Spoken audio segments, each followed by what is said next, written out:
성경책은 역사책입니다. 성경은 세계의 역사, 인류 역사의 중요한 사건들을 기록하고 있습니다. 뿐만 아니라 성경은 역사관을 보여주는 책이기도 합니다. 이 세상의 역사, 인간의 역사, 줄여 말하면 내 개인의 삶의 역사를 어떤 눈으로, 어떤 시각으로 봐야 하는지를 가르쳐주는 책이기도 합니다. 그래서 우리가 지금 살펴보고 있는 다니엘서도 예외가 아닙니다. 다니엘서도 역사책입니다. 특별히 바벨론 포로 시기에 일어난 일을 중심으로 기록한 역사책입니다. 더 나아가서 바벨론 포로라고 하는 이 역사적인 사건과 뒤이어 벌어지는 주님 오실 때까지의 모든 역사적인 사건을 어떤 눈으로 바라봐야 하는지를 가르쳐주는 역사관에 대한 책이기도 합니다. 오늘 우리가 읽은 다니엘서 1장 1절부터 2절까지는 좁게는 다니엘서 1장의 서론에 해당이 됩니다. 그러나 좀 더 넓게는 다니엘서 전체의 서론에 해당이 되기도 합니다. 다니엘서 1장 1, 2절은 주전 605년에 일어났던 제1차 바벨론 포로라고 불리는 역사적인 사건을 지금 간단하게 기록을 하고 있습니다. 다니엘서 1장은 이 주전 605년부터 약 3년 동안 일어난 일을 기록하고 있고, 다니엘서 전체는 주전 605년부터 주전 536년까지 약 70년 동안 일어난 일을 기록하고 있습니다.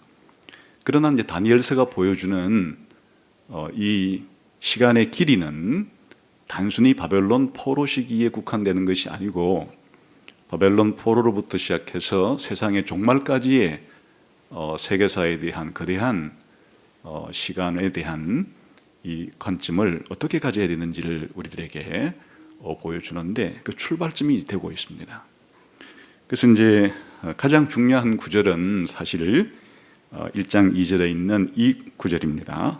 주께서 유다 왕 여호야김과 하나님의 전그릇 얼마를 그의 손에 넘기셨다 하는 것이 이제 이 전체 역사를 이해하는 열쇠가 되고 있습니다.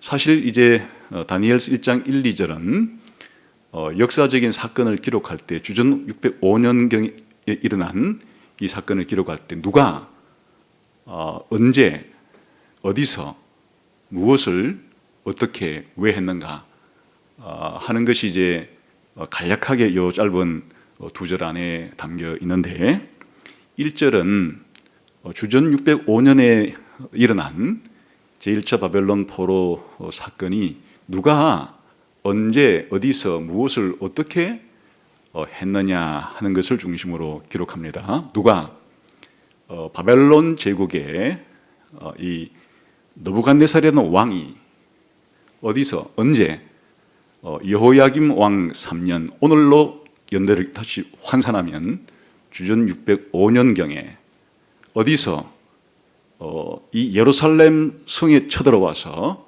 무엇을 예루살렘 성을 공략하고, 그리고 거기에 있는 일단의 사람들과 성전에 있는 기구들을 어떻게 가지고 자기 본국으로 돌아가서 자기 신전에 넣었다는 이야기입니다.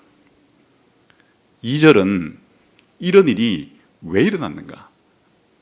그 가장 근원적인 이유는 하나님께서 이 느부갓네살 왕에게 여호야김과 사람들과 성전의 기구를 다 주셨기 때문이다.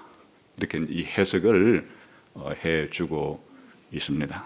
그래서 오늘은 이 다니엘서 1장 2절에 있는 주께서 유다 왕 여호야김과 하나님의 전그릇 얼마를 그의 손에 넘겼다 하는 이것은 이 사건에 대한 주역이 주체가 주인공이 주권을 가지시니까 하나님이란 것을 보여주는 겁니다.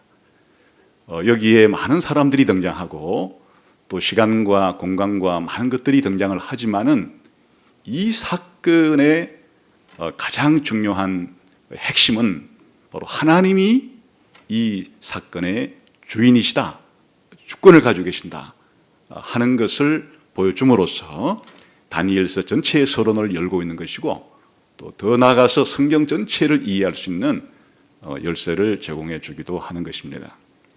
근데 이 말 속에는 여러 가지 의미가 이제 함축되어 있습니다. 하나님이 역사를 주관하신다라고 하는 이 말 속에는 역사관을 구성하는 중요한 세 가지의 함의가 들어있는데, 그것은 바로 하나님께서 역사에 개입하신다라고 하는 의미를 가지고 있고, 이제 더 나아가서는 하나님께서 일정하게 어떤 패턴을 가지시고 역사를 이끌어 가신다 하는 내용도 포함되어 있고, 더 나아가서 하나님께서 어떤 목적을 가지시고 이런 사건들을 일으키고 계신다는 것이 하나님이 역사의 주권자라고 하는 의미 속에 포함되어 있는 겁니다. 그래서 오늘은 바로 이 다니엘서가 보여주고 있는, 혹은 성경 전체가 보여주고 있는 성경적인 역사관에 대해서 여러분에게 이 세 가지 내용을 중심으로 말씀을 드리도록 하겠습니다. 첫 번째는 바로 역사관에 있어서 이제 가장 중요한 것은 역사적인 이 사건들이 벌어지고 있는 역사의 이 진행에 있어서 원동력이 무엇인가 하는 것입니다. 역사에 수많은 일이 벌어지고 있는데 이 수많은 일이 벌어지고 있는 그 힘이 무엇인가 하는 것이, 다른 말로 말하면 역사의 주체가 무엇인가 하는 것이, 여기서 분명하게 주께서, 여호와 하나님께서 이 일의 주인공이시다 이렇게 말하고 있죠. 주전 605년의 사건에 하나님이 개입한 겁니다. 여기에 2차적으로 느부갓네살이라는 왕이 쳐들어온 어떤 목적을 가지고, 목표를 가지고 쳐들어왔기 때문에 느부갓네살의 이런 의사와 행동이 포함되어 있고, 또 여기에 이 요야김 왕이 어떻게 느부갓네살 왕에게 대처해서 싸웠느냐, 뭐 등등의 여러 가지 이제 여기에는 사람들의 행동들이 나오지만은 이제 가장 중요한 이 사건의 힘, 사건의 원동력은 바로 하나님께 있다라고 하는 것이 성경적 역사관, 기독교 역사관에 있어서 가장 중요한 요소입니다. 일반 세상 사람들은 그렇게 생각하지를 않아요. 예를 들어서 그 역사관에 있어서 많은 사람에게 영향을 끼쳤던 인물이 헤겔이라는 인물과 막스라는 인물이 있는데, 헤겔이라는 인물은 역사 발전의 이 원동력이 바로 정신, 세계 정신 혹은 절대 정신이라고 하나님 대신에 그 자리를 꼽아놓은 거예요. 막스는 다시 헤겔이 가지고 꼽아놓은 역사 발전의 원동력이 정신이라는 것을 빼내고 거기에 물질을 집어넣은 거예요. 그 물질이, 경제가 역사 발전의 원동력이다. 그러니까 세상 사람들은 이 세상의 역사를 이끌어가는 힘이 일종의 사람들인데, 그 사람의 생각이 이 세상을 이끌어간다 생각하거나, 아니면 물질, 경제, 쉽게 말하면 돈이 이 세상을 이끌어간다고 생각하거나, 이런 것이 역사 발전의 가장 추동적인 힘이다 이렇게 생각하면서 역사를 살아가는 반면에 성경은 그렇게 말하고 있지 않아요. 역사의 가장 중요한 이 주권, 주체, 주인공, 발전의 원동력은 바로 전지전능하시고 살아계신 하나님이 역사를 추동해 가시는, 이끌어 가시는 힘이시고 주인이시다, 그렇게 말을 하는 거예요. 그래, 여기서 이제 이것을 가장 잘 보여주는 단어가 넘기셨다 하는 거예요. 그 하나님이 주체예요. 주인공이시고 주어이시고 이 그 느부갓네살 왕에게 유다 왕 여호야김과 또 일단의 사람들과 성전의 기구를 넘겼다는 얘기는 그냥 직역하면 영어로는 기브고 우리나라 말로는 주었다는 말이에요. 주었다. 하나님이 느부갓네살에게 바로 이 이스라엘을 넘겨주신 것이에요. 이 단어가 1장에서 굉장히 중요한 곳마다 등장을 해서 이 준다는 말이 바로 역사에 굉장히 중요한 이제 의미를 가지는 것을 말하고 있어요. 9절 한번 볼까요? 같이 읽어봅시다. 시작. 하나님이 다니엘로 하여금 환관장에게 은혜와 긍휼을 얻게 하신지라. 우리 번역 성경에는 준다는 번역이 되어 있지 않지만은 직역하자 그러면 하나님이 환관장에게 다니엘에게 은혜와 긍휼을 베풀 마음을 주었다, 그런 뜻이에요. 그러니까 이 바벨론 포로로 끌려갔을 때 다니엘이 바벨론 왕궁에서 환관장에게 귀중히 여김과 이런 이제 긍휼을 사실 얻은 거예요. 얻었는데 이 환관장이 다니엘을 쉽게 말하면 잘 봐줄 마음이 어떻게 생겼느냐? 자기는 그냥 내 관할 내 범위 내에서 이 정도는 내가 이 다니엘이 요청하는 그런 것 정도로는 뭐 들어줄 수 있겠지, 그렇게 생각했을 거예요. 그런데 지금 이 다니엘서는 뭐라고 말하는가 하니까 그 환관장이 다니엘을 잘 봐줄 그런 마음을 하나님이 환관장에게 주었다, 이렇게 말합니다. 다시 말하면 환관장이 다니엘을 잘 대우해 주는 사건 속에 하나님이 개입하신 것이, 사실은 환관장은 자기도 잘 모르는 사이에 하나님이 개입하신 것이에요. 그리고 다니엘도 하나님이 개입했다는 사실들을 잘 처음에는 느끼지 못했지만은 하나님이 이 사건에 개입하시는 거예요. 뿐만 아니라 17절도 봅시다. 이 다니엘서 끝부분에 시작. 하나님이 이 네 소년에게 학문을 주시고 모든 서적을 깨닫게 하시고 지혜를 주셨으니 다니엘은 또 모든 환상과 꿈을 깨달아 알더라. 여기에 주시고라는 말이 나는데, 이제 3년 동안 공부를 할 때 이 바벨론 왕궁에서 관리가 되기 위한 교육 과정에 공부를 할 때 이 다니엘과 세 친구들에게 하나님이 학문을 공부하고 여러 가지 하는 데 있어 가지고 지식과 이 총명을 특별하게 주었다, 그렇게 말하는 거예요. 그래서 이제 이들이 나중에 시험을 보니까 이 바벨론 왕궁에서 3년 동안 교육을 받은 다른 사람들에 비해서 느부갓네살이 보니까 10배나 더 뛰어나게 우수하다, 이런 평가를 받았는데, 물론 이들이 공부를 열심히 했을 것이에요. 다른 사람들 못지않게 부지런히 열심히 자기의 전심전력을 다해서 공부를 했을 것이에요. 그 사실을 부인하는 것은 아니에요. 그런데 그들이 10배나 우수할 정도로 이렇게 탁월한 지식과 총명을 가지고 우수하게 졸업하는 이것 속에 하나님이 개입했다는 거예요. 이 다니엘과 세 친구들에게 지식을 주고 총명을 주었다. 공부를 하는데 잘할 수 있는 이와 같은 능력을 주었다, 이렇게 말을 하는 거예요. 특별히 그 가운데 다니엘에게는 꿈을 해석할 수 있는, 이상을 해석할 수 있는 그런 것까지 보너스로 주셨다. 여기에 똑같이 주셨다는 말을 쓰는 거예요. 그러니까 지금 1장 2절에 나오는 하나님께서, 주께서 느부갓네살에게 여호야김 왕과 또 성전의 기구들을 주었다는 단순한 말이 아니에요. 이 전체, 이 다니엘서 전체를 앞으로 벌어지는 사건들 속에 하나님이 개입했다고 하는, 하나님께서 역사하신다고 하는, 하나님이 이 모든 사건들을 주관하시고 통제하시고 관리하시고 통치해 가신다고 하는 것을 우리들에게 보여주는 것이에요.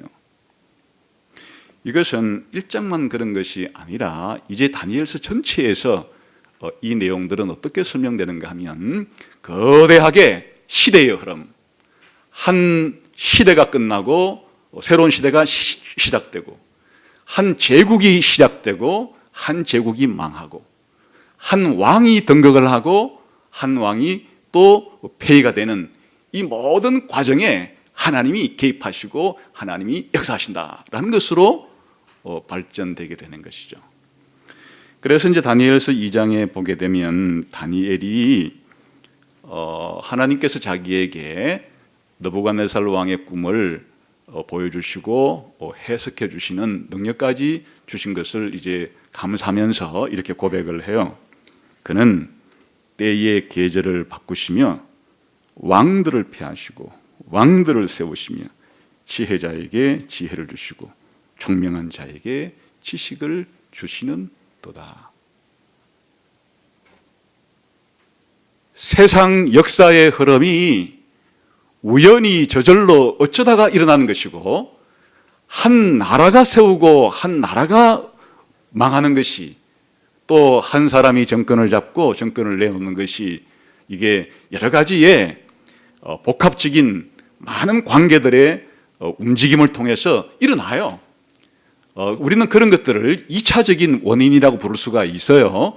2차적인 역사를 이끌어가는 그런 힘이라고 말할 수가 있는 것이 특정한 개인이 영향을 많이 미친다고 보는 것은 영웅사관이라고 보는 것이고, 아니 개인보다도 이 다수 모든 사람들이 다 역사의 발전의 원동력이 되는 것이야라는 민중사관이라고 하는 것이고, 한 개인이 더 많은 역할을 했다고 보건 더 많은 사람이 다수가 역할을 했다고 보건 그런 것들을 부인하는 것이 아니에요. 역사에는 반드시 그런 상호작용이 있는 것인데, 성경이 우리에게 말해주고 싶은 것은 한 개인이 특출나서 역사를 이끌어간다거나 다수가 때를 가지고 이 수를 가지고 역사를 움직인다고 말하지 않는 것이에요. 하나님이 그 역사의 모든 것을 개입하시고 주관하시고 관장하시고 통치하시고 역사하신다라고 말을 하고 있는 것이에요.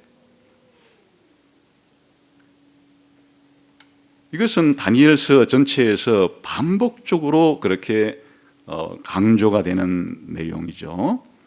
다니엘서 4장에 가게 되면 또 느부갓네살이 꿈을 꾸고 꿈꾼 대로 이제 그렇게 이루어지는 일이 벌어지게 되는데, 그때에도 느부갓네살에게 이 나무에 대한 꿈을 줄 때 이 꿈대로 또 하나님께서 이루실 때 뭐를 가르쳐 주기 위해서 이렇게 하시는가, 이렇게 말을 해요.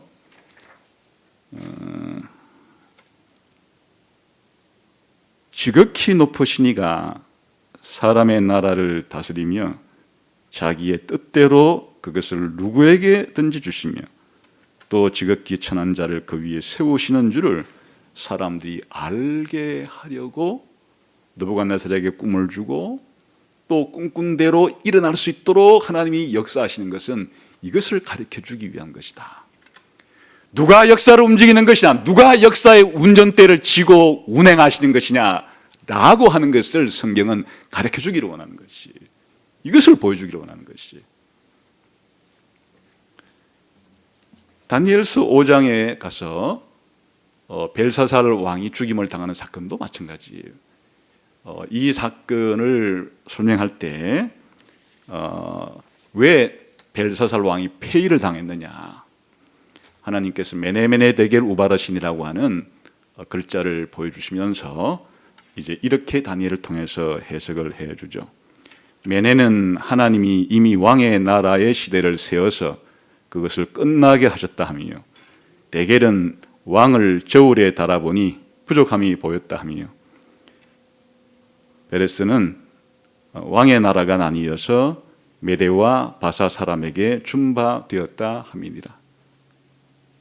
바벨론 제국의 시대를 끝낸 분도 하나님이고, 이 벨사살의 행동이 너무 가벼워서 벨사살을 죽이시기로 결정하신 분도 하나님이고, 바벨론 제국의 붕괴 이후에 메대 파사 나라에게 넘기시겠다는 것도 하나님께서 결정한 일입니다. 그걸 가르쳐 주는 거죠.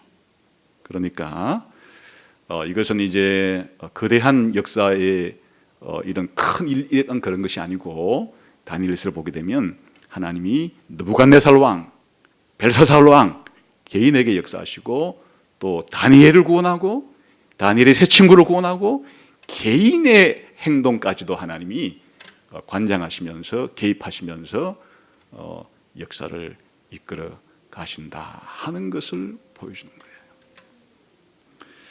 여러분, 이것이 우리에게 주는 적용은 무엇입니까? 여러분이 이런 성경이 가르쳐주는 성경적인 역사관, 기독교적인 역사관에 있어서 여러분 개인에게 적용해 본다면 여러분의 개인적인 삶을 주관하시고 개입하시고 여러분들이 살아갈 수 있도록 힘을 주시는 가장 근본적인 것이 하나님이라는 고백이 여러분 가운데 있어야 하고 그렇게 살아야 한다는 뜻이에요. 세상 사람들은 그렇게 살지 않아요. 세상 사람들은 자기 개인의 삶, 자기 개인의 삶이 살아가는 데 있어서 가장 강력한 힘이 어디서 나오느냐? 오늘날의 많은 사람들은 자기 기분 나는 대로 살고 싶다는 거예요. 자기 감정대로 자기를 살아가는데 자기 감정이, 자기의 기분이 자기 삶을 이끌어가는 원동력이라고 믿는 사람이 너무너무 많아요. 기분대로 행동하는 거예요. 왜? 기분이 자기의 주인이니까. 자기가 기분대로 살아가는 것은 자기 삶의 가장 강력한 힘이 자기의 감정이고 자기의 기분 나는 대로 사는 인간들이 너무 많아요. 감정대로 행동하는 인간들이 많은데 그들을 이끄는 힘은 기분이고 감정이에요. 어떻게 되겠습니까? 하루에도 수십 번, 수백 번 바뀌는 감정이 자기의 삶을 추동하는 원동력이라고 믿고 감정에 자기를 내맡겨서 살아가는 사람들의 삶은 얼마나 변덕스러울 것인가요? 얼마나 기복이 심할 것인가요? 혹시 여러분은 기독교인인데 여러분은 매일매일의 여러분의 삶을 이끌어가는 것이 뭡니까? 막스식으로 하자 그러면 돈이에요. 그냥 살아가는 힘이 돈이에요. 돈이 없으면 슬픈 거예요. 기운 빠지는 거예요. 뭐라도 돈이 좀 많이 생기면 기운이 넘치는 거예요. 살만 나는 것이에요. 이 자기가 살아갈 수 있는 힘이 바로 이 물질, 돈에 있다고 생각하는 사람들이 오늘날 얼마나 많아요. 그런데 내 삶의 이 주권자, 내 삶을 이끌어가는 원동력이 하나님이라고 믿는 사람들은 하나님이 말씀을 통해서, 성령님을 통해서 나를 통치하는 거예요. 다시 말하면 하나님의 말씀이 자기를 이끌어가는 힘이 되는 거예요. 내가 무엇을 결정하거나 내가 무엇을 판단하거나 내가 어떻게 무슨 일을 당했을 때 어떻게 대처해야 되는지에 대한 내 삶을 이끌어가는 이것들이 전부 다 말씀에서 오는 거예요. 하나님께로부터 온다는 얘기는 구체적으로 말하면 말씀이 자기를 이끌어간다는 얘기예요. 더 나아가서 하나님이 주신 성령님께서 나에게 이 말씀을 깨닫게 해주시고 또 받아들이게 해주시고 깨우쳐 주심으로 성령님께서 말씀을 가지고 나를 그렇게 인도하시기 때문에 우리 기독교인들은 성령이 나를 이끄신다. 성령의 인도하심을 받는다. 성령의 인도라는 말이 신비하게 말씀과 관계없이 그냥 내게 떠오르는 생각이라든지 내게 발생하는 감정에 따라서 이런 뜻이 아니에요. 성령께서 하나님 말씀을 가르쳐 주어서 깨닫게 해주시고 받아들이게 하고 감동을 받아서 내 삶 속에 실천하게 만드는 그런 방식으로 하나님이 내 역사에 개입해 가시는 것이에요.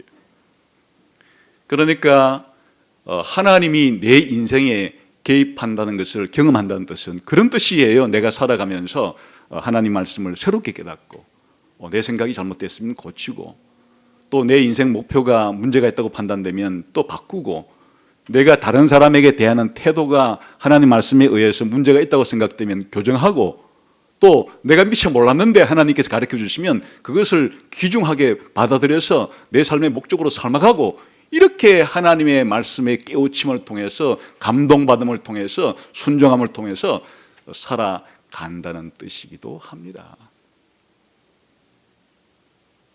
물론 하나님은 이런 개인만 그런 것이 아니고 이 교회라고 하는 공동체도 하나님께서 말씀을 통해서 성령을 통해서 이끌어 가시는 거예요. 누가 이 교회를 이끌어가는 겁니까? 누가 교회사에서 이 교회를 이끌어간 겁니까? 하나님이 말씀을 통해서 말씀을 전하는 사람들을 통해서 성령께서 역사하게 해서 교회를 이끌어 가시고, 우리가 다음번에 보겠지만은 하나님은 이 세상조차도 자기의 말씀에 따라서 그렇게 운행하고 계신다 하는 것을 보여주는 겁니다. 두 번째는 이 성경적 역사관, 기독교 역사관은 이런 주권을 가지신 하나님께서 일정한 원리와 패턴을 가지고 하나님께서 역사해가는 거예요. 무작위로 역사해가는 것이 아니에요. 이거를 이제 좀 더 그림처럼 설명하면 직선적인 역사관이라고 불러요. 하나님께서는 어떤 목표를 향해서 그 목표에 도달하게끔 역사를 이끌어 가시기 때문에 그거를 도표로 그리면 그것이 바로 직선처럼 되는 거예요. 하나님께서 어떤 일을 시작해서 이 시작한 일을 점점 마지막 완성이 될 때까지 이끌어 가시기 때문에 도표로 말하면 그 직선이 되는 거예요. 누구나 역사를 이렇게 생각하지는 않습니다. 고대의 그리스 로마를 비롯해서 중국이 되었건 인도가 되었건 중동이 되었든지 간에 고대 사람들은 대개 순환론적인 역사관을 가졌어요. 다시 말하면 봄, 여름, 가을, 겨울이 계속 순환하듯이 또 다음 해가 되면 또 봄이 되고 또 여름이 되고 또 가을이 되고 겨울이 됐다가 또 그 다음 해가 되면 또 봄이 오고 여름, 가을, 겨울을 늘 보고 살았기 때문에 인간의 역사라는 것도 그렇게끈히 이렇게 생각을 해서 인간의 역사라고 하는 것이 이 순환적, 도표로 말하면 동그라미와 같은 것이라고 생각을 한 사람들이 있어요. 그러나 이제 이 성경의 영향을 받아서 서양에서는 특히 헤겔과 막스를 많이 언급하는 이유가 사람들이 가장 영향을 많이 미쳤기 때문이에요. 헤겔 같은 이는 성경이 말하는 이 역사가 직선적으로 발전한다라는 생각은 받아들여요. 근데 내용을 바꿔치기 한 거예요. 어떻게 이 역사가 직선적으로 움직여 나가는가 하면 이와 같은 변정법적인 발전을 통해서 자유가 점점 확장되어 가는 방식으로 그렇게 직선적으로 움직인다. 뭐 이렇게 생각을 하거나, 막스 같으면 거기 약간 물질이 역사 발전의 원동력이니까 이 생산 양식이 변화됨에 따라서 이 생산 양식이 변화되게 되면 생산 관계라고 하는, 쉽게 말하면 돈 버는 사람과 돈을 많이 못 버는 사람이 생산 수단을 가졌느냐 안 가졌느냐에 따라 달라지게 되는데, 아주 간단하게 설명해서 부자와 가난한 자가 이 싸움을 통해서 직선적으로 역사는 계속 발전해 간다, 이렇게 생각을 하는 거예요. 그러나 성경은 이 다니엘서를 통해서 보여주는 방식은 이제 2장에 가면 4개의 금속으로 구성된 이 신상과 신상 다음에 올 돌과 태산을 가지고 직선적으로 역사를 그려주는 것이, 다시 말하면 신상이 있는데 금머리라고 하는 나라가 있고, 그 다음 분에는 자연스럽게 은 나라가 생겨나고, 또 그 다음에는 동의 나라가 생기고, 그 다음에는 철과 흙의 나라가 생겼다가 더 나아가서는 돌의 나라로, 그렇게 역사라는 것 자체가 뒤죽박죽 이 뺑뺑뺑뺑 수리바퀴처럼 도는 것이 아니고, 지금 다니엘서가 우리들에게 보여주는 것은 바로 이 바벨론 제국부터 시작해서 차례차례 이 세상은 나라가 세워졌다가 망하고 세워졌다 망하고, 이런 역사의 진행 과정을 거쳐서 돌의 나라로 표현된 하나님의 나라로 역사가 완성되어 가는 이런 직선적인 역사를 보여주고 있는 것이에요. 이것이 다니엘서 7장에서도 9장에서도 계속해서 이 다니엘서를 통해서 역사라는 것이 이렇게 발전되어 간다. 역사라고 하는 것은 얼핏 보기에는 때로는 정지해 있는 것 같을 수도 있고, 때로는 후퇴하는 것 같을 수도 있고, 때로는 또 시간적으로 역사라는 것 자체가 이 같은 사건들이, 비슷한 사건들이 반복되는 것처럼 보일 때도 있긴 해요. 그런데 역사는 하나님이 정하신 목적을 향해서 계속 진전하는 것이에요. 발전해 나가는 것이에요. 이게 성경이 가르쳐주는 바예요. 그러니까 다니엘서에서 보여준 이 4개의 제국과 그리고 하나님 나라로 이어지는 이 과정 자체가 큰 그림으로 볼 때 역사가 진전하고 발전해 가는 것이에요. 사실은 이렇게 하기 위해서 악도 더 왕성해 가고 선도 더 왕성해져요. 다시 말하면 악과 선의 싸움이 더 치열해지는 방식으로 역사는 점점 하나님이 세우신 목적을 향해서 그렇게 진행돼 가는 것이에요. 성경 전체를 통해서 보면 이것을 비교적 명확하게 말해주고 있는데, 직선이란 모름지기 처음이 있고 마지막이 있는 거예요. 그 성경은 창조가 있고 창조의 완성이 있다. 그 중간에 역사가 몇 번 요동치는 것이 있는데, 창조된 세상이 타락하고 타락한 세상을 하나님이 구속하고 구속한 세상을 완성해 간다고 하는 아주 명확한 직선의 시대의 구분을 보여주는 것이에요. 다시 말하면 처음이 있고 하나님이 만드신 복되고 아름다운 이 인류, 세상이 있고, 그 세상이 죄로 말미암아서, 이 반역으로 말미암아서 이 아름다운 세상이 깨졌다고 하는 그런 비참한 역사적인 사건이 벌어졌으나, 하나님은 이것을 그냥 내버려 두지 않고 계속 역사가 그렇게만 흘러가도록 내버려 두지 않고 당신의 아들을 통해서 이 타락한 역사, 범죄한 인류를 다시금 구원해서 이끌어 올리시고, 그것이 문제가 아니고 더 나아가서 원래 하나님이 계획한 대로 이 세상도 완성시키고 인간도 완성시킨다고 하는 이 하나님께서 만드신 이 세상과 역사는 하나님이 정해놓은 목적과 완성을 향해서, 그 완성을 향해서 계속 나아가는 것이에요. 여러분, 이것은 우리들에게 많은 세상에 대한 혼란스러운 것들을 위한 큰 그림을 보여주죠.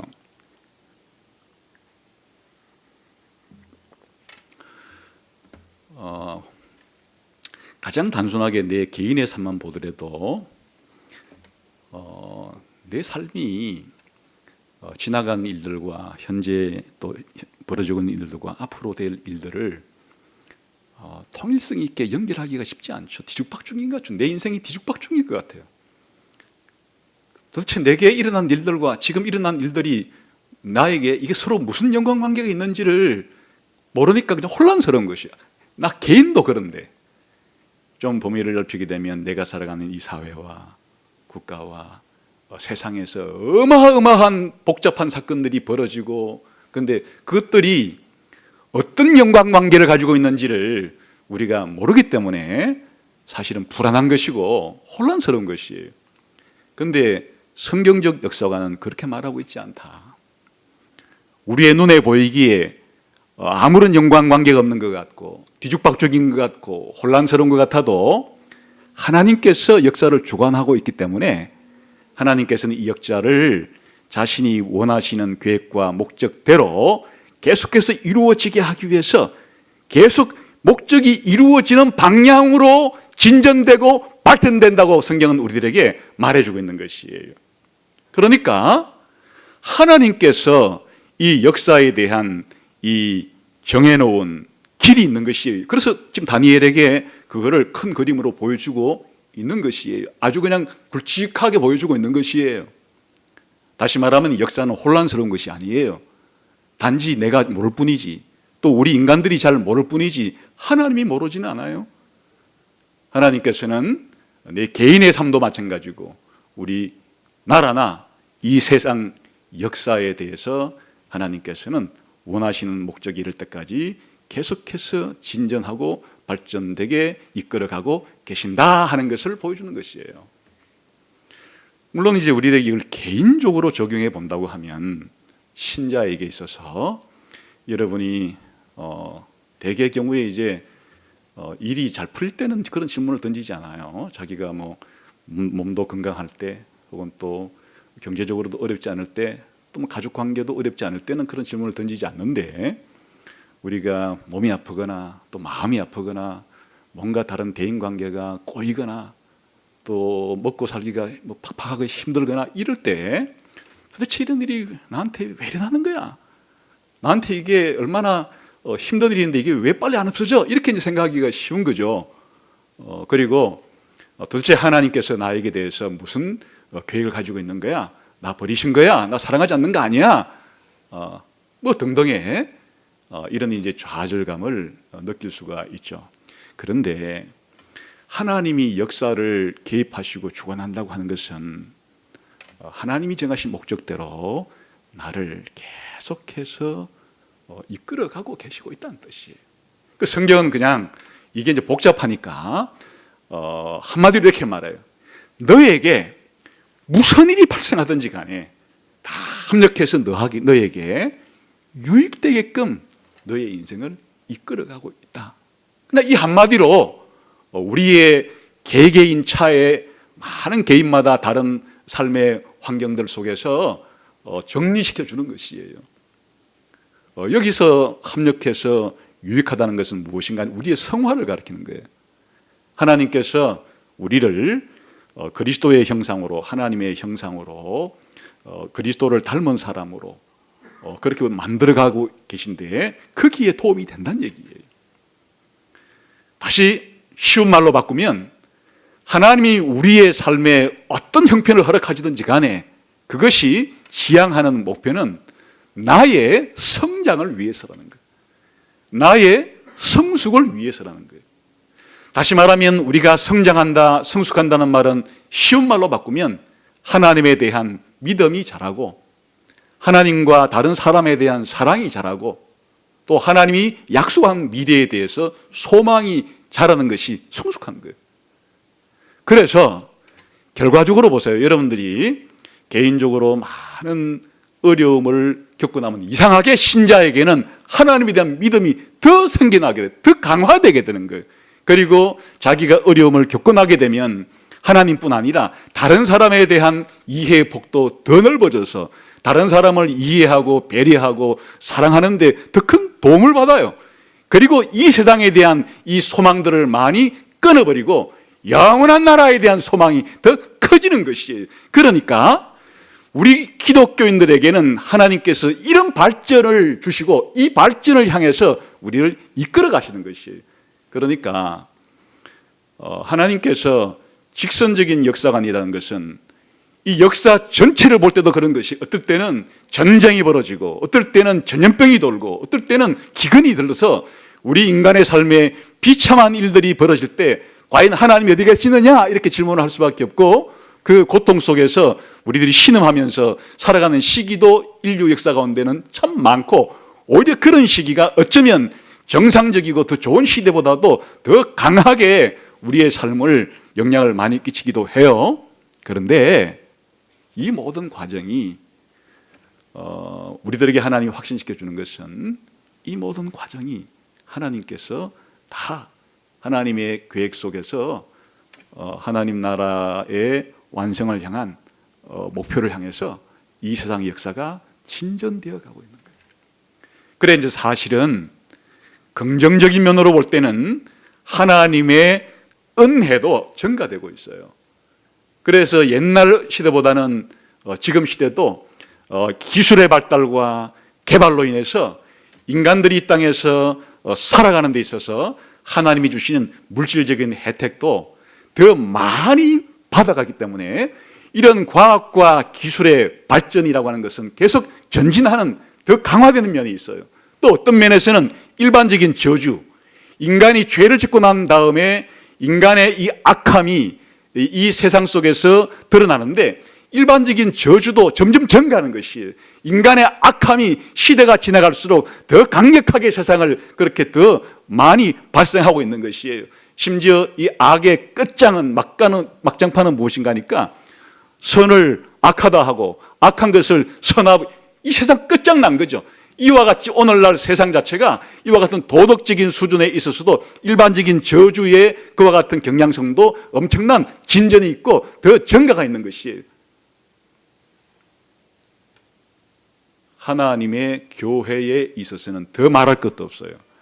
하나님께서 하나님의 교회를 성장해 가시는 것이 점차적으로 확장되어 가고 성장해 가는 그런 역사다, 그런 거예요.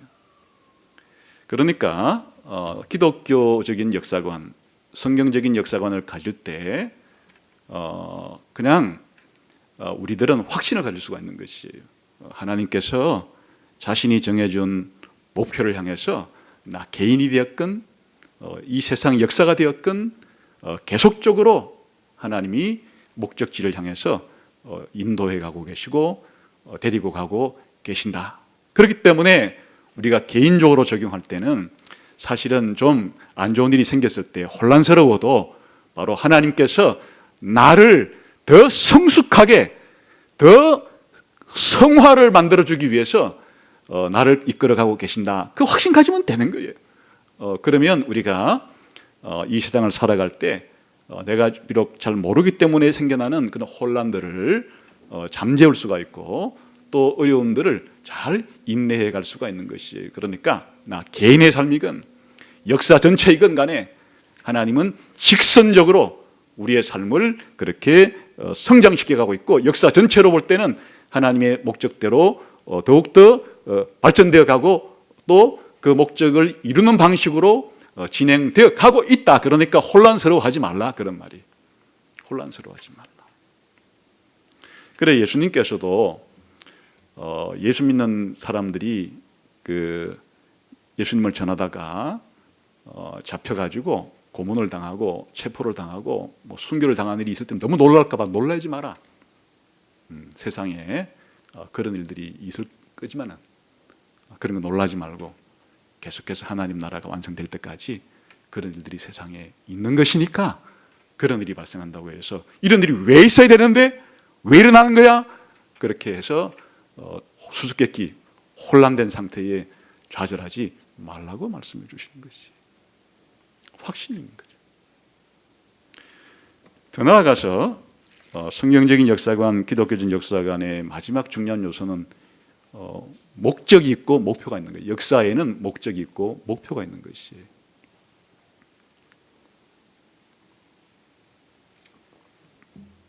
그래서 이것을 우리는 목적론적인 역사관이다 이렇게 말할 수도 있겠고 그 목적은 종말에 완성되는 거예요. 종말론적인 역사관이다 이렇게 부르기도 해요. 무슨 뜻인가 하면 하나님께서는 이 역사를 어디로 가는지에 대해서 하나님이 계획을 세워놨어요. 목적지가 있어요. 그것이 이제 역사가 모두 완성되는 때. 이 다니엘서에서는 어떻게 이것을 보여주는 것인가 하니까 아까 그 직선적인 시간의 맨 끝이 바로 역사의 목적이에요. 다시 말하면 다니엘서 2장에 세상 나라가 나오고 하나님 나라가 나오잖아요.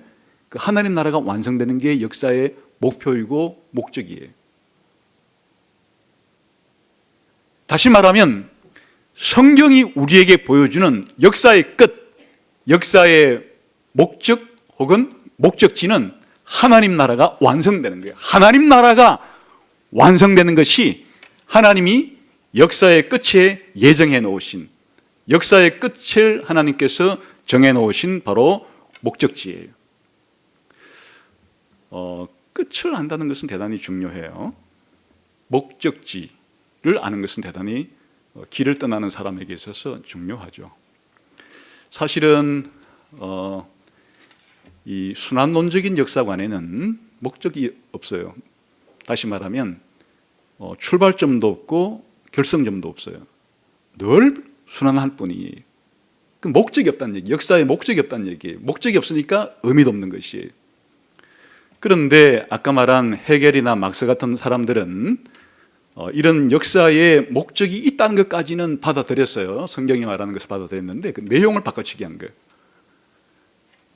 헤겔 같으면 자유로운 사회, 자유가 어느 정도 완성된 사회가 역사의 끝이라고 본 거예요.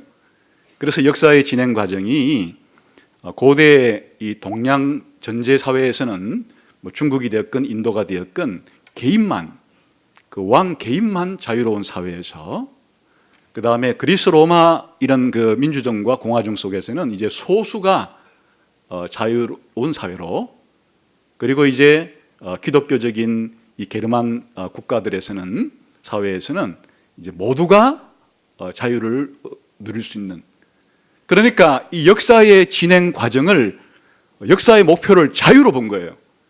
이 자유가 확장되어 가는 과정으로. 그러니까 역사의 끝은 바로 자유로운 사회예요. 그러니까 이제 헤겔 같은 사람은 사실은 자기의 그 논리하고는 안 맞는 얘기를 한 거예요. 변정법적인 과정을 통해서 정반합으로 계속 가야 되는데 어디서 멈췄는가 하니까 자기가 살고 있는 이 게르만 사회, 게르만 국가가 거의 역사의 끝에 도달한, 다시 말하면 다수가 자유로운, 오늘날로 말하면, 정치적으로 말하면 다수가 자유를 많이 누리는 자유민주주의 같은, 오늘날의 개념으로 말하면 그런 사회가 역사의 목표라고 생각을 한 거예요.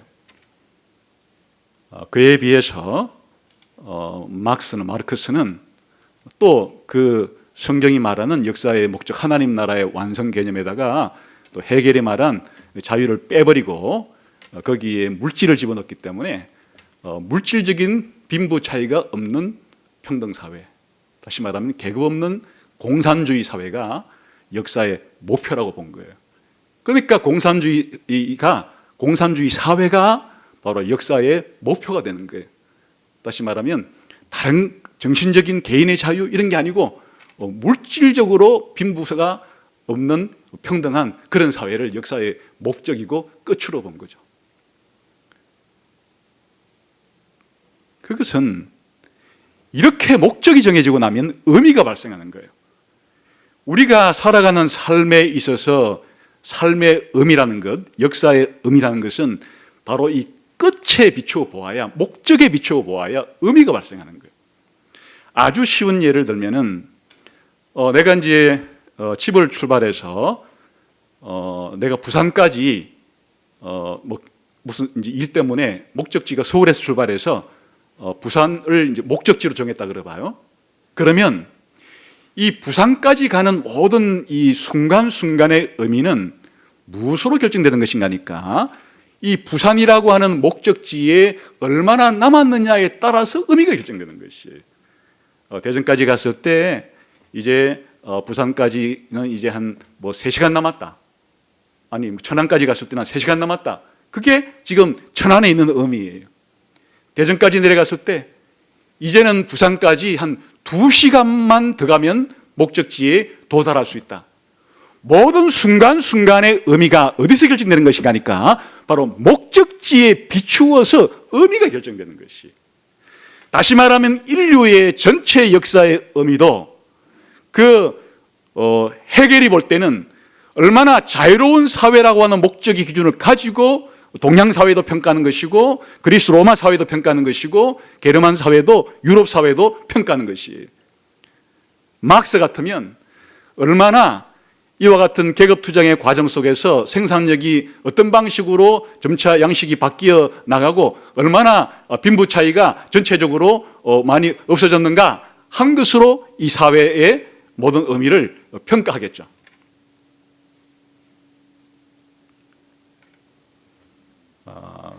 그런 것들은 인간이 살아가는 데 필요한 단면적인, 일면적인 것을 가지고 너무나 극대화시켜서 지극히 편협한 환원주의적인 방식으로 인간의 역사를 이해하는 것이고, 성경이 말하는 역사의 목적, 역사의 종착지는 하나님 나라예요. 그 하나님 나라가 다니엘서에서는 바로 2장에서는 돌의 나라로, 7장에서는 인자의 나라로 표현되어 있지만 성경 전체로 볼 때는 요한계시록 21장과 22장에 나와요. 새 창조, 새 하늘과 새 땅.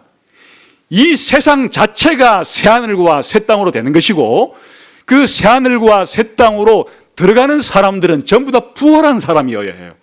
그 새 하늘과 새 땅에 들어가는 것은 예수님이 부활했듯이 완전하게 부활한 사람들만 들어가는 나라. 다시 말하면 그 나라에서는 전부 다 부활한 사람, 부활한 예수님 같은 사람만 모여있는 인간이 완성된 나라예요. 하나님께서는 바로 이 세상도 새하늘과 새 땅으로 그렇게 완성시키고, 인간도 부활한 예수님 수준으로 완성을 시켜서 그들과 교제하시고 사랑을 나누시고 그들과 함께 하시는 그런 나라가 하나님의 나라예요. 그러니까 이 세상 자체가 창세기 1장에서 만들어진 세상보다 더 완전하게 완성된 세상에, 창세기 1장에서 만들어진 아담과 하와보다 더 완성된 인간들을 하나님께서 만들어서 데리고 사는, 하나님과 세상과 하나님과 인간 사이에, 인간과 하나님과 인간과 다른 인간과 인간과 자연 사이에 완성된 형태의 아름답고 조화로운 그런 사회는 저런 해겔식의 무슨 자유가 좀 확장된 그런 정도, 정신적으로 물질적으로 좀 풍요롭게 이제는 그냥 모든 게 그 계급 차이가 없어지는 그런 정도의 사회? 막스식의 표현을 하면 그냥 일은 하고 싶은 대로 능력껏 따라 일하고 먹기는 필요한 만큼만 먹자, 그런 정도의 사회? 그런 정도의 사회가 역사의 목적이 아니라는 것을 성경은 보여주는 거예요. 이 세상 자체가 지금 보이는 세상도 너무나 아름다운 것 같지만은 하나님께서는 새하늘과 새 땅으로 표현된 그 새하늘과 새 땅은 태양빛도 필요 없고 달빛도 필요 없을 정도로 하나님께서 자신의 영광을 충만히 불어 넣어주는, 옛날 에덴 동산보다도 엄청나게 더 좋아진 그런 세상. 옛날 에덴 동산은 선악과 아니 생명나무가 한 그루밖에 중앙에 없었지만은 새 예루살렘이라고 하는 영원한 새하늘 새 땅 속에는 그냥 도시 한가운데를 관통하는 생명수 좌우변에 엄청난 생명나무들이 가득 들어차서 그 나무 또한 12달마다 달마다 열매를 맺는, 다시 말하면 옛날 에덴 동산과는 비교할 수 없는 새로운 세상이 될 거라는 것을 보여주고, 거기에 들어간 사람들은 이제는 더 이상 죄도 눈물도 슬픔도 아픔도 고통도 죽음도 없이 완전하게 부활해서 사랑과 평화가 넘치는 그와 같은 세상이 하나님과 피조물의 왕인 인간과 다른 피조물 3자 사이에 아름다운, 모든 것이 조화로운 평화로운 그런 세상이 하나님이 계획한 역사의 목적이라는 것을 보여주는 것이에요. 그 어떤 인간들도 성경이 보여주는 역사의 목적지, 역사의 목표인 하나님 나라의 완성에 비해서 볼 때 사람들이 꿈꾸는 이상사회, 사람들이 꿈꾸는 유토피아는 지극히 거기에 비해서는 그냥 말할 가치조차도 없을 정도로 하나님이 보여주시는 하나님 나라에 비해서는 일면적이고 단편적이고 파편적인 어느 특수한 부분들만을 희망적으로 그렇게 표현하고 있는 것이.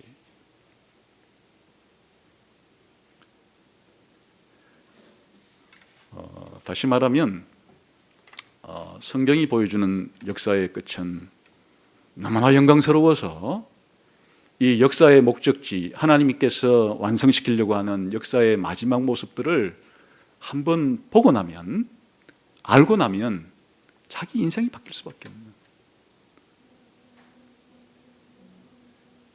그러니까 이 다니엘과 세 친구가 느부갓네살 왕과 이 다리오 왕이 죽이려고 해도 하나님을 믿는 신앙을 네가 계속 고수한다면 너를 죽일 수밖에 없다, 이렇게 말해도 죽이려면 죽여라, 이런 담대함이 생기는 것이. 죽이려면 죽여라. 내 인생의 마지막 목적지는, 내 인생의 끝은 하나님께서 영광스럽게 만들어 놓은 다니엘서 끝에 가면 부활이 소개되어 있어요. 그것이 끝인데 당신이 나를 죽이더라도 내 몸밖에는 못 죽이기 때문에 나는 하나님을 믿는 이 하나님이 역사의 주인이라고 하는 이 신앙을 버릴 수가 없다. 예수님이 그렇게 말해 주셨어요.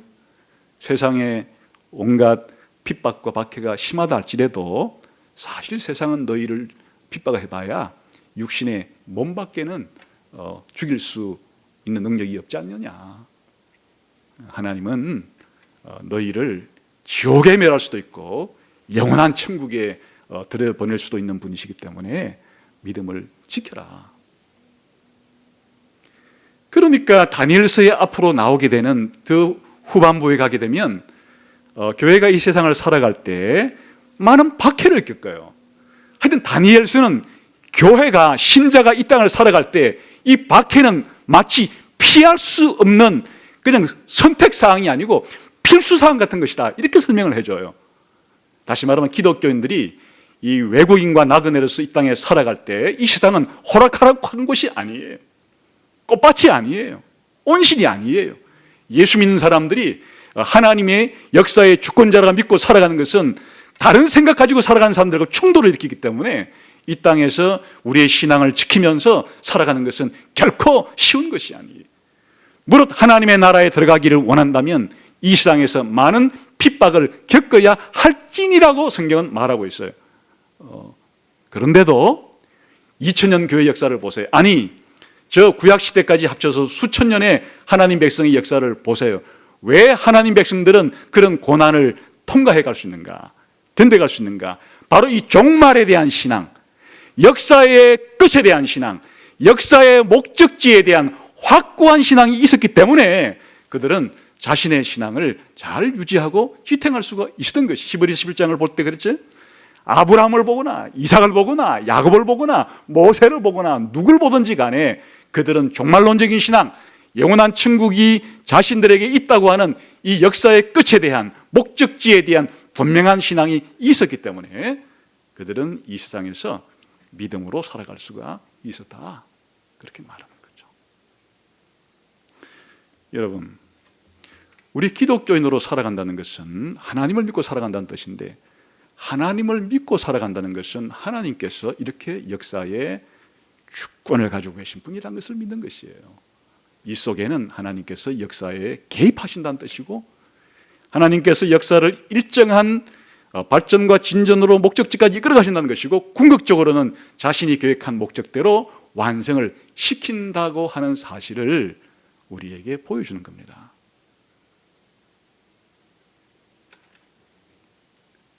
이 다니엘서의 출발을 바로 다니엘서로 1장 1절과 2절에서 주께서 느부갓네살에게 여호야김 왕과 그 모든 성전 기구를 다 주셨다라고 하는 구절을 통해서 우리에게 보여주고 있습니다. 여러분, 우리가 읽고 있고 배우고 있는 이 성경은 역사책입니다. 하나님 나라 백성을 중심으로 기록하긴 했어도 인류의 역사에 대한 책이에요. 세계사에 대한 책이에요.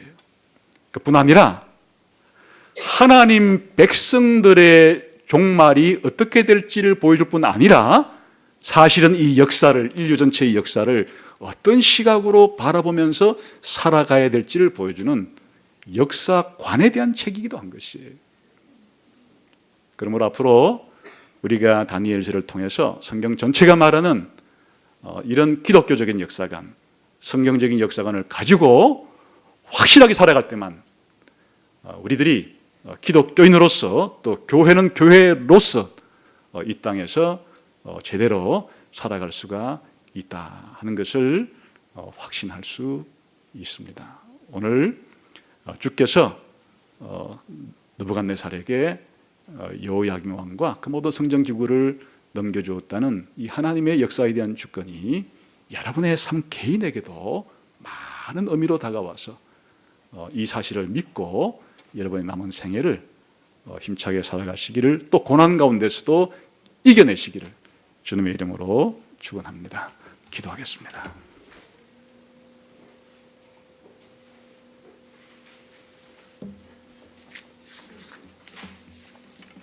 하나님 아버지, 감사합니다. 거대한 역사의 물길 속에서 나 개인은 미미한 것 같고 내 삶은 무의미한 것 같지만은 하나님께서 보여준 이 역사관에 의하면 하나님이 우리의 개인적인 삶을 온전히 주관하시고 함께하시고 개입하시며 뿐만 아니라 역사 전체를 하나님 나라 완성을 향해서 오늘 이 순간도 역사의 운전대를 잡고 운행하고 계신다는 사실이 우리가 세상을 살아가는데 큰 위로와 힘이 되게 해 주옵소서. 예수님 이름으로 기도하옵나이다. 아멘.